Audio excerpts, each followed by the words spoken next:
Oi, turma do livro As Mais Belas Parábolas de Todos os Tempos, volume 2, Alexandre Rangel, A Ilha do Futuro. Certa vez, um homem muito rico, de natureza generosa, queria fazer seu escravo feliz. Para isso, deu-lhe a liberdade e um navio carregado de mercadorias. Agora você é um homem livre, disse ao escravo. Venda esses produtos em diversos países e tudo o que conseguir será seu. O escravo liberto embarcou no navio e lançou-se ao imenso oceano. Não tinha viajado muito quando uma tempestade desabou. O barco foi violentamente arremessado contra os rochedos e fez-se em pedaços. Tudo o que havia a bordo se perdeu. Somente o ex-escravo conseguiu se salvar, porque, a nado, pôde alcançar a praia de uma ilha próxima. Abatido e só, nu e sem nada de seu, o ex-escravo caminhou até chegar a uma cidade grande e bonita. Muita gente se aproximou para recebê-lo. Bem-vindo, bem-vindo, longa vida ao rei! Gritavam. Trouxeram uma rica carruagem e nela o escoltaram até um magnífico palácio. Lá, muitos servos reuniram-se ao seu redor, vestiram-no com roupas reais e passaram a se dirigir a ele como a um soberano, em total obediência à vontade dele. O escravo estava feliz e ao mesmo tempo confuso. Queria saber se tudo aquilo era um sonho ou se o que via, ouvia, experimentava não passava de uma fantasia. Convenceu-se finalmente de que estava vivendo algo muito real. Chamou então algumas pessoas de quem já gostava e perguntou-lhes como ele havia chegado àquela situação. Afinal, completou: sou um homem que vocês não conhecem, um pobre e desnudo vagabundo que nunca viram antes. Como podem transformar-me em seu governante? Isso me causa muito mais espanto do que posso dizê-lo. Senhor, respondeu um deles, esta ilha é habitada por espíritos. Há muito tempo eles rezaram para que lhes fosse enviado um filho do homem para governá-los, e suas preces foram ouvidas. Todos os anos um filho do homem é enviado.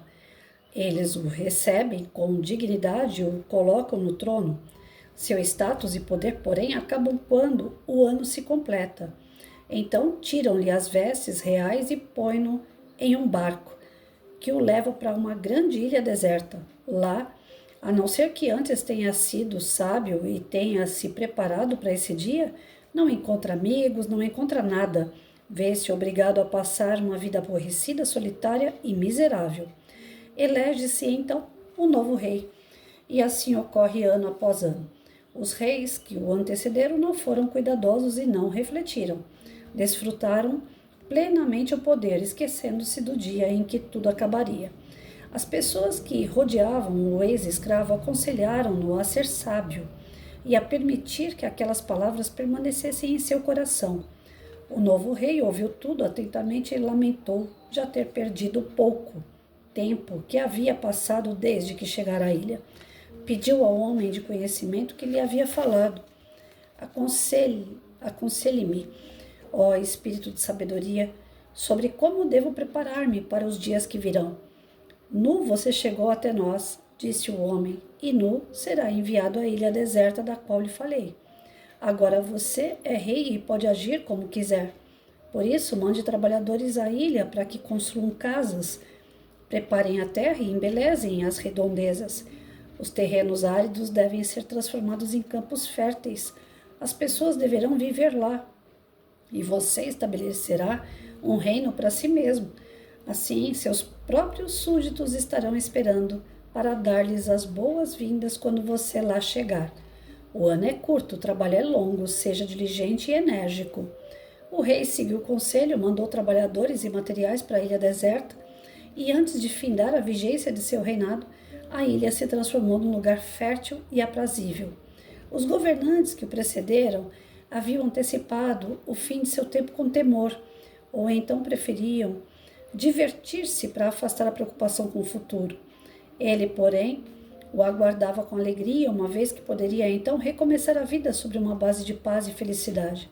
O dia chegou, o escravo liberto que tinha sido feito rei foi despojado de sua autoridade. Ao perder os trajes reais, perdeu também os poderes. Nu foi posto num barco e as velas inflaram em direção à ilha. porém se aproximou na praia, as pessoas tinham sido enviadas antes para lá, vieram recebê-lo com música, canções e enorme alegria.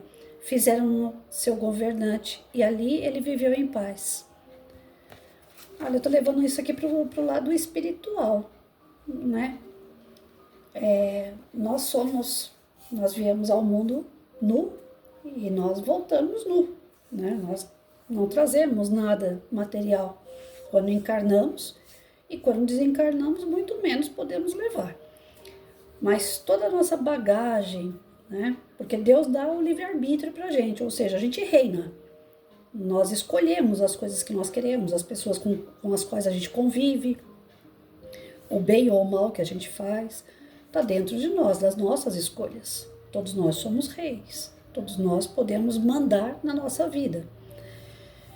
E quando a gente não se prepara para o desencarne, né, por mais que a gente tenha somado valores, bens, matéria, conquistas de diploma, de pessoas em volta de nós, se a gente não cuidar dessas situações, aguardando o nosso desencarne, não que a gente vá viver para morrer, ninguém tem que ficar com aquela sensação mórbida, né? Um dia eu vou morrer, um dia tudo isso vai acabar, não. Mas do tipo, eu vou aproveitar o que eu tenho, o que Deus me permite cuidar, porém, o mais importante é cuidar dentro de mim, as pessoas que eu amo, como eu gostaria de ser tratado por elas.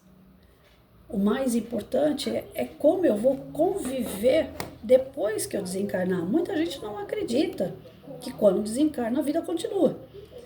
Entrar nessa questão religiosa dentro do quadro educação é muito complicado. Muito complicado.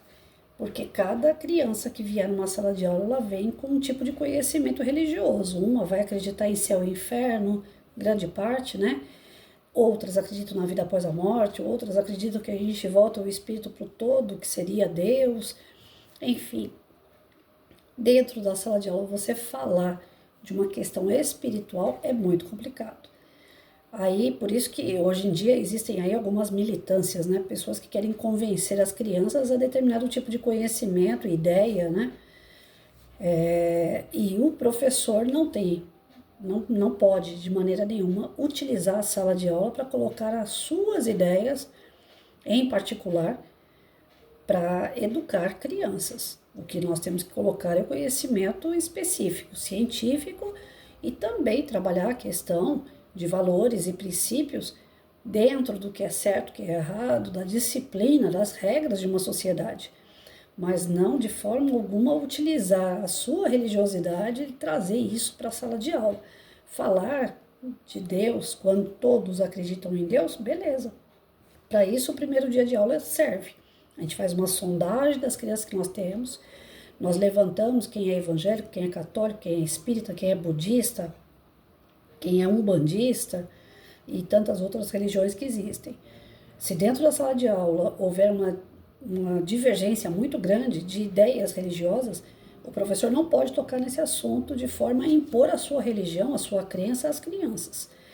Pode haver, inclusive, como eu já fiz, projetos para que crianças vejam como são as religiões dos amigos, né, colocando a sua religião também, e de forma que haja um respeito pela diversidade religiosa, mas não de impor qual é melhor, qual fala melhor, qual é mais convincente, qual é certo, qual é errado. Isso não existe dentro da educação, isso não pode existir. Então, nesse texto, eu levo mais para o lado espiritual. Então, na sala de aula, se for para eu levar esse texto para o lado espiritual, eu não levaria, mas eu levei para esse lado. Conforme eu fui lendo, eu fiquei imaginando. Nós chegamos aqui nu, nós voltamos nu. Porém, nós adquirimos uma série de conhecimentos, de bens materiais, de pessoas em nossa volta, e nós temos o livre-arbítrio onde nós somos os reis. Nós dirigimos a nossa vida. Agora, quando nós desencarnamos, que nós vamos para essa ilha deserta, como que vai ser lá? Eu me preparei para o meu desencarne ou eu só fiquei preparado aqui, para essa vida material? Quando acaba a vida material, eu chego lá do outro lado e faço o quê? Não me preparei para isso.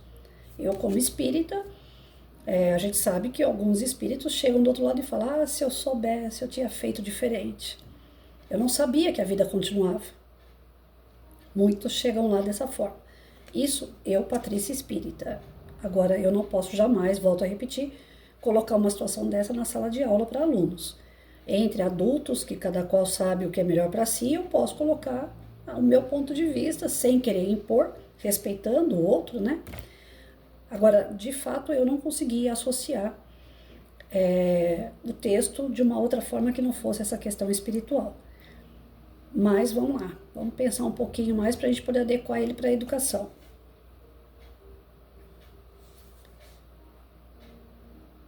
Posso pensar na questão também do desenvolvimento humano, né? Eu chego nu, eu parto nu. Os idosos, né? Quando morrem, não levam nada. Mas o que foi que eu preparei para convivência com a família? Eu não vou viver sozinho a vida toda. Eu posso pensar nessa questão do desenvolvimento humano também. Não se adequa tanto quanto a questão espiritual como eu pensei, mas dá para fazer uma adaptação no texto do tipo que a pessoa chega nu, sem bagagem, ela vai se desenvolver, vai estudar, vai fazer faculdade, vai se formar, quer dizer, ela tem que pensar no futuro dela, né? Aqui o texto ele está deixando claro na questão do futuro. Muitas pessoas vivem o dia de hoje e não pensam no futuro. Então eu posso levar para esse lado, na questão do desenvolvimento humano, pessoas que não crescem, os Peter Pan da vida, por exemplo, né? Tem mulher, tem homem que não deseja formar família, não deseja ter uma casa própria, não deseja ter laços, né, que se una a pessoas, não querem, elas acham que é ficar presa a alguém ou algo. Então, conforme ganha o seu salário, conforme ela consegue se formar e trabalhar, ela gasta tudo em bebida, em noitadas, e ela não imagina o que vem lá na frente, ela quer viver o aqui e o agora, inconsequente, usando o seu livre-arbítrio, as suas escolhas de uma péssima forma. Quando chega lá na frente, ela passa fome, né? Voltado para a criança, a gente pode levar isso daqui para aquela história da formiga e da cigarra. Enquanto a cigarra cantava, só cantava, a formiga trabalhava, juntava lá as folhinhas para o inverno. Ela pensava, quando chegasse o inverno, como é que ia ser? Ia ser difícil ela encontrar alimento, então ela aproveitava o verão e o outono para ir recolhendo já as frutinhas e as folhas e ir reservando isso na sua casa, porque ela pensava no futuro. Então qualquer situação que a gente quiser adaptar aqui a esse texto, eu creio que o mais conveniente, né, seria essa questão da preocupação com o futuro, não uma preocupação exagerada, né? Tem gente que se preocupa demais com o futuro e não vive o presente. Tudo na vida tem que ter o seu equilíbrio, nem tanto ao mar, nem tanto à terra, né? Mas eu creio, sim, que tem pessoas que, infelizmente, crianças, né, que chegam na sala de aula, você fala, o que você quer ser quando crescer? Que profissão que você quer exercer? A criança fica assim, né, parada. Não sabe, não tem ideia. Nunca observou os profissionais para falar assim, um dia eu quero ser um enfermeiro, eu quero ser um médico, eu quero ser um professor, sei lá. Então você vai dando um norte para a criança, né? Projetos, eu acho que são muito bem-vindos para ser trabalhado uma questão do futuro. O que a criança deseja para o futuro. Não que ela vá viver com a cabeça sempre no futuro, ela tem que aproveitar o presente, volto a repetir. Mas é necessário, sim, como objetivo, como um foco, né? Algo que você deseja lá na frente. É o que motiva a gente. Né? Eu quero ser professor, então eu vou estudar. Eu vou ter que pegar livro, eu vou ter que estudar para minhas provas, eu tenho que passar de ano, eu tenho que evoluir para ser um professor um dia, para que eu possa dar aula também. Agora, se eu não tenho um objetivo lá na frente, se eu não vejo o meu futuro, eu vivo aqui agora delinquente, sem pensar nas consequências. E geralmente pessoas assim se prejudicam e ainda prejudicam outros. Né? Eu creio que dá sim, dá para adequar a respeito dessa questão do futuro. Mas lembrando, né? Não é porque a gente vai focar que as crianças têm que ter um objetivo lá na frente que elas vão deixar de ser crianças e viver o presente. A gente tem que aproveitar cada minuto da nossa vida, todos os dias, a todo instante. Mas, claro, sempre com uma visão no futuro que motiva, né? Que nos dá aquela certeza do que vai acontecer no futuro, porque nós estamos trabalhando hoje para isso. Creio que o caminho seja esse aí.